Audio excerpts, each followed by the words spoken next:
In Haiti, within the framework of an art exhibition, universal themes have always had the right to be voiced. For, without question, thought is mankind's most precious gift. But what about freedom?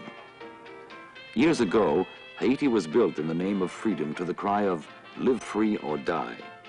Yet, today this little world of Haiti is still a crying infant, a youthful nation of people living in unacceptable, inhuman conditions, a nation of people crying out for a life which resembles more closely its ideal of peace and progress.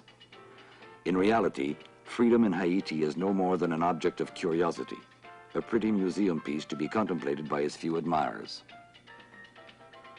Kako is the personification of the Haitian peasant. Kako and his machete is both farmer and patriot. Teamwork comes naturally to him, and folk songs are his stimulant.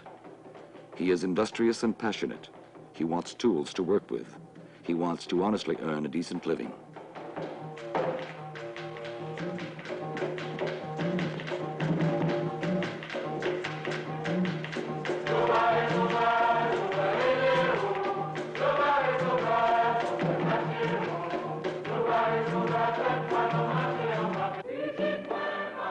Some unknown taboo has made him march to the beat of the drum, his arms upraised, his machete drawn, and cry, vivat. It has made him listen to words which are only words promising a better tomorrow.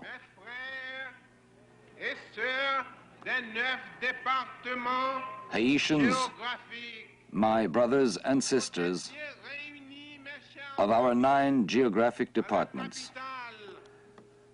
Not long ago, my dear friends, you gathered here in our capital city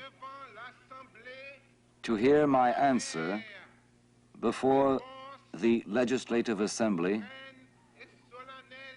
to your sovereign and solemn decision which you expressed when it was your turn to speak to re-establish national representation. You have shown by your vote the manner in which you want to shape your own destiny and under whose leadership, how you want to initiate the state reforms without the useless and artificial tensions which generate the bitter internal conflicts every time men refuse to courageously face the problems of a country and to agree upon their solution. You have imposed upon me new and patriotic duties by investing me as your leader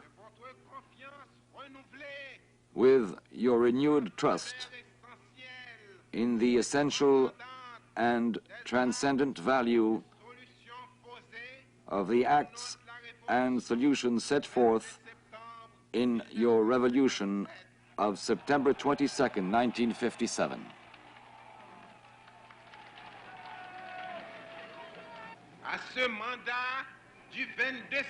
The acts and solutions laid down in the name of the revolution of September 22nd, 1957.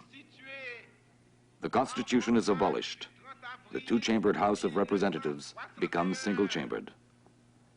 The army is reviewed and reduced to almost nothing. It is dominated by the Presidential Guard, which is controlled by the personal militia of the President of the Republic. Civil servants, more often than not, are secret agents of the government. The right to strike is declared illegal. The Association of Students, which is backed by the Catholic hierarchy, is dissolved because of its threat to go on strike. A student must become a mercenary of the state in order to register at the University of Haiti.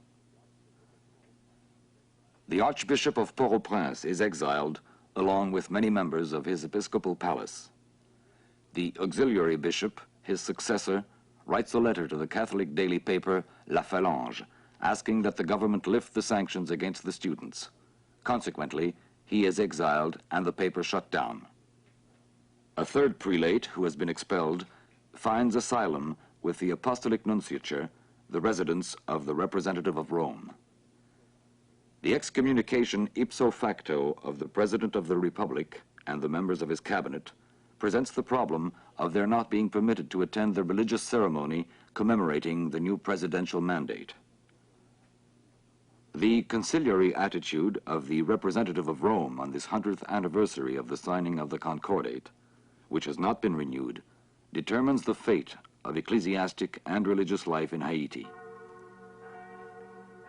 Faced with this event, the Haitian press sounds the death knell for freedom of expression in Haiti. Port-au-Prince, May 22nd, was a scene of great exaltation. Its streets were jammed with people whose forest of hands turned towards the president, their arms raised high in that comforting fever of delirious enthusiasm. It was true testimony to the president of the profound attachment and faithfulness the common people feel towards the head of the nation. The foreign press gives a most sensational rendering of the situation. Haiti, the charm of misery. The militant peasant abandons his farm, lives by his wits alone, and plays the wandering knight, a decadent adventure, verging on the burlesque.